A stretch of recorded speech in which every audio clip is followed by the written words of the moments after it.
that you could do, and you can have the spectator pick any card they want to. So let's say we start off the trick and the spectator could pick this card here from the middle. It's a completely random choice. In this case, let's say we have the Jack of Diamonds here.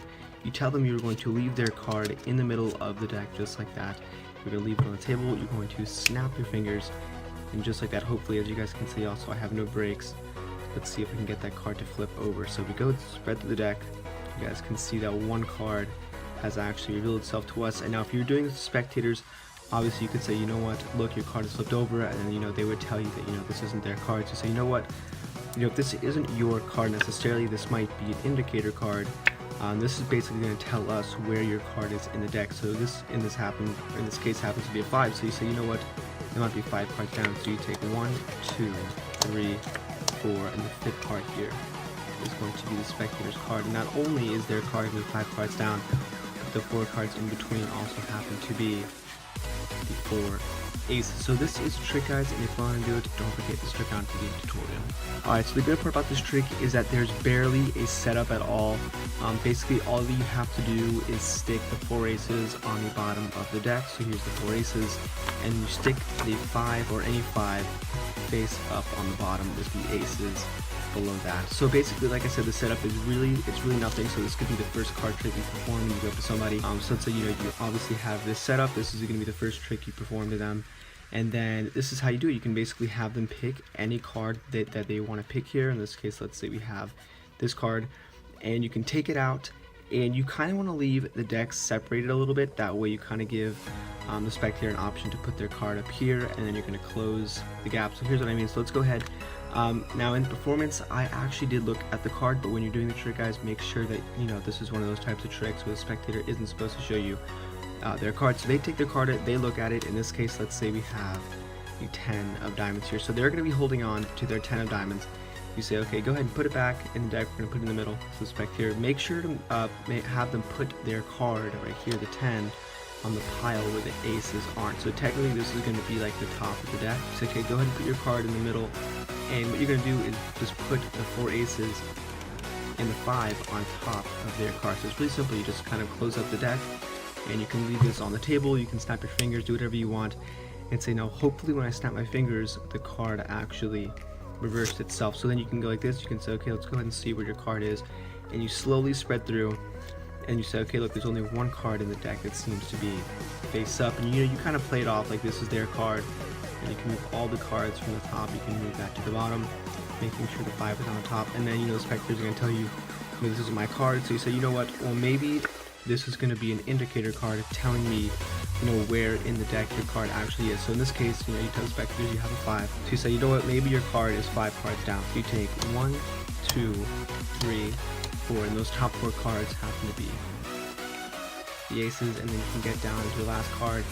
The 5th card is going to be theirs, whatever their selection might be. So this is basically the trick, guys. Like I said, it is super simple, and that's why I put the title, you know, the best card trick for going back to school, because honestly, you can have this set up right before you get to school. You can take the deck out and show literally anybody this trick, and it will impress them. So I hope this trick works out for you guys. And there's a really cool card trick. I ended up seeing this trick. I was on YouTube, and on the right hand side where it says recommended videos, this video popped up there, and the title was probably the world's best card trick, and obviously I had to look at it. And I'll be honest with you, it definitely wasn't the best card trick. It was pretty cool, but it wasn't the best. But anyways, guys, I'll show you the performance, and then obviously show you guys how to do it as well. Alright, so here's how you would start off the trick. You could go ahead and have the spectator pick any card they want to. Let's say in this case, this is going to be your guys' card for the trick.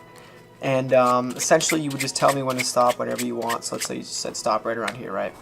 You go ahead, you put the spectator's card in the middle of the deck, and then you keep shuffling up the deck as well. Alright, so in the performance, when the kid does this trick, he basically just keeps doing an overhand shuffle a whole bunch of times, and then the spectator tells him when to stop, but he does this really cool hot shot move that I can't do. So I'm going to do a little bit of a different ending. Essentially, I would have the spectators tell me when to stop for another time. Let's say we go through the deck, and they said stop right around here. All right. So after this, after all this shuffling, you tell your spectator, okay, I have no idea where your card is. I have no breaks. Right. So you go ahead, you say, all right, go ahead and tell me when to stop for another time. And let's say the spectator goes through. They say stop right around here. You take the card out, and this should be the spectator's chosen card, and that is a trick, and then I'll show you guys how to do it. Alright, so here's how you guys would be able to do the trick. So the good part is it doesn't really require a lot of sleight of hand. It just basically, the only thing is one overhand shuffle or one false overhand shuffle, and that's pretty much the entire trick, right? So you go ahead and you have the spectator pick any card that they want to, and let's say in this case it's the 10 of hearts, right? So you go ahead and what you do is tell your spectator to tell you when to stop, and all you're doing is a regular overhand shuffle. And the moment they tell you to stop, I'll leave the card right here. You're doing a, all you have to do is control this card to the top, right? But you're making it look like you're shuffling it back into the deck. So all you do is right after you place their card in the middle of the deck, you take one more card and you purposely out jog it. As you guys can see, it's farther out than the rest of the cards, and then you can just do the rest, complete the rest of the cards.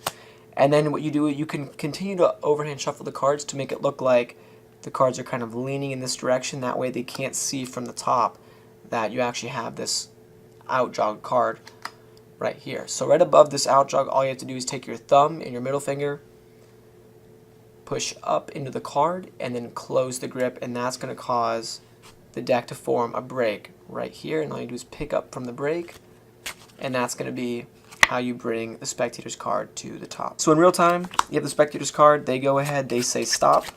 Let's say they said stop right around here. You go ahead, you take their card, and you go ahead and leave a nice little out jog card like this, and just like that, you brought their card to the top. Now the next step is to bring it to the bottom. All you have to do is pull off the top card and then continue shuffling like normal. And then from here you do a bunch of bottom retention overhand shuffles, keeping that card on the bottom. So essentially once you're in this position, once you've controlled that card to the bottom, all you gotta do is hold on to it with the pads of these 3 bottom fingers of the overhand shuffle. It looks like this. So you're doing a normal overhand shuffle except for you're holding on to the bottom card right there with your 3 fingers, and it's gonna stay on the bottom, and you keep doing that about 3 or 4 times. The spectators are not going to really notice you holding on to that bottom card throughout the entire shuffle. So you can do this, like I said, 3 or 4 times. And at this point in the trick, in the performance of the actual video, the kid says, go ahead and tell me when to stop again, and then he does a hot shot, which, like I said, guys, I can't do personally. So I just did a slip force. But from here, what you want to do is bring the card back up to the top. So you can do you can just overhand shuffle the cards, and then don't do the bottom retention, and then just bring up that single card all the way back up to the top. And then what I did in the performance was a slip force. Essentially, with their card being on top, you make it look like you're grabbing a card from the middle, but in reality, all you're doing is just grabbing the top card, and it looks like it came from the middle. So I'll leave a link on the screen so you guys can learn how to do that. You guys can also do the bonsai spin out production if you want to. It's completely up to you. There's tons of different productions you guys can actually do, but like I said, I'll leave a link on the screen for the spin out, or I mean not the spin out, I can do that too, but I'll leave a link for the slip force. And like I said, guys, that pretty much concludes the trick. Best uploading as consistently as I should have. I'm not really making an excuse, but I do apologize for not uploading more card tricks. Anyways, today I am going to be doing a collaboration with Card Mechanics, so if you like this, the performance I'm going to do, you go to his channel, you watch the tutorial, and if you end up liking his video, then obviously subscribe. So I do like his channel a lot. Like I said, guys, you can always email me, ask me if you want to make a video together, and if I like your channel, I'll say yes. So anyways, guys, here is the performance for the trick. Alright, so here's how you would start off the trick. So you could begin just shuffling up the deck. You can have the spectator shuffle up. It doesn't really matter. It's a completely random card, right? All you gotta do, you just have them pick any card. In this case, we have the King of Hearts. Now what you do is the entire trick is kind of based off of soulmates, so essentially you can go off and tell the spectators, alright, so the soulmate of the King of Hearts would be the King of Diamonds, right? Now these are 2 special cards.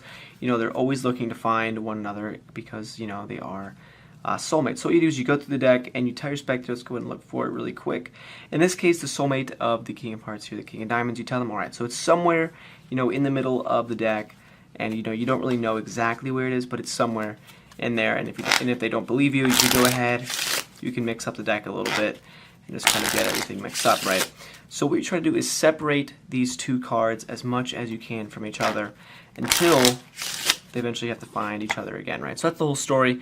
You take their card, you take the soulmate, and then what you do is you can tell your spectators, alright, so go ahead and shuffle up this deck a little more. Alright, so they shuffle it up once more, and you say, alright, so go ahead and say stop whenever you want, or you could have them shuffle it up and then cut the deck wherever they want to. So let's say they were to say, all right, so stop here, right? So anywhere in the deck they happen to stop, you saw as a completely fair break. You take their card, you put it directly in the middle, wherever they said stop. You snap your fingers, and just like that, guys, the soulmates, even though you've been shuffling up the deck, as you guys can see right below their card, should be the soulmate, the King of Diamonds. So this is a trick, and if you guys want to learn how to do it, make sure to go over to Card Mechanic, and he will show you how. And do not